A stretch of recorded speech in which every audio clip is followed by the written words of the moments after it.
Bowness Piers on a busy summer day. Plenty of people enjoying the delights of Windermere.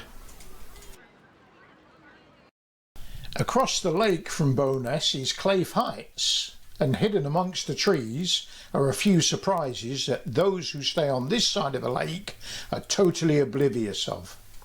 Now, if that's not a reason to don your walking boots to go and explore, I don't know what is.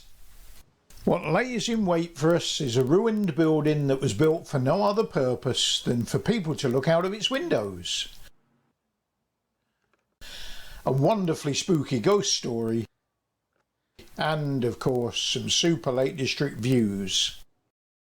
They're all to be found on this 7.5 mile walk from Bowness to the forest on Claife Heights. It's ideal for most times of the year and for families and people with dogs, so it's a good all-rounder. The walk starts from Bowness Pier. Here you have a choice. In the summer you can cross the lake via the Cross Lake Shuttle, which runs from Pier 3. Alternatively, you could walk to the vehicle ferry. There's a small charge whichever way you choose. The vehicle ferry is the cheaper. To walk to the ferry, face the piers, then turn to your left to follow the right-hand pavement with the lake to your right. Continue on for just under 1/4 mile, past the lake information board and the wishing well, then go past this row of shops and walk along the driveway to the left of the car parking sign, bearing in mind that the sign might not be there all year round. Go along the driveway through the gate and follow the path. Across the lake to your right is Belle Isle with its distinctive roundhouse. Continue on around the bay until you get to the end, then turn right and walk down the wide pathway towards the car park. Follow the path through the car park, past the cafe and on up to the road. Turn right and walk down the road to the ferry. The crossing takes about 5 minutes and it's 50p for walkers, a bargain. When you get off the ferry, walk along the road for about 200 metres, then turn right through this gate to follow the path beside the lake. At the other end, go through the gate, cross the road and go under the archway and up the path beyond, heading for Claife Station. Ignore this junction, carry on towards Claife Station. When you get to Claife Station, turn left, go under the archway and into the woods. Go between these two rocks, signed with a white mark, and follow the woodland path as it climbs up into the woods. It's a steady climb for just under 1/2 mile. At the top, turn right to follow the line of this fence. There's no signpost here, but there is only one viable path, so you should not go wrong. The path crosses a few streams and runs alongside a wall before coming to this gate. Go through the gate and turn left, following the sign for Far Sorry.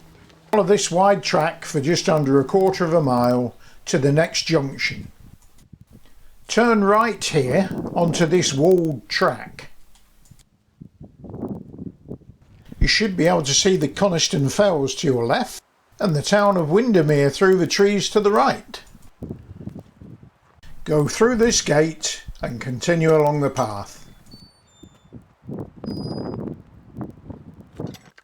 You'll come to this fork in the track. There's no signpost here, but you take the right-hand path, which will lead you to this gate. Simply continue along the path as it meanders through the trees.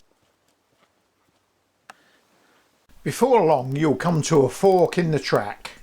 You can take either path. They're both the start of quite a steep rocky section where care is needed when it's wet.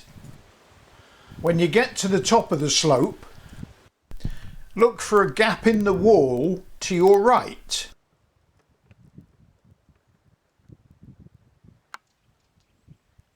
There's an unofficial footpath through the bracken.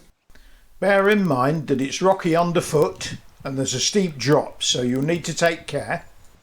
But all being well, you will soon arrive at this rocky viewpoint, offering a different view of the piers at Bowness Bay and superb views to the northeast. And when you've finished looking at the views, simply retrace your steps back to the main path.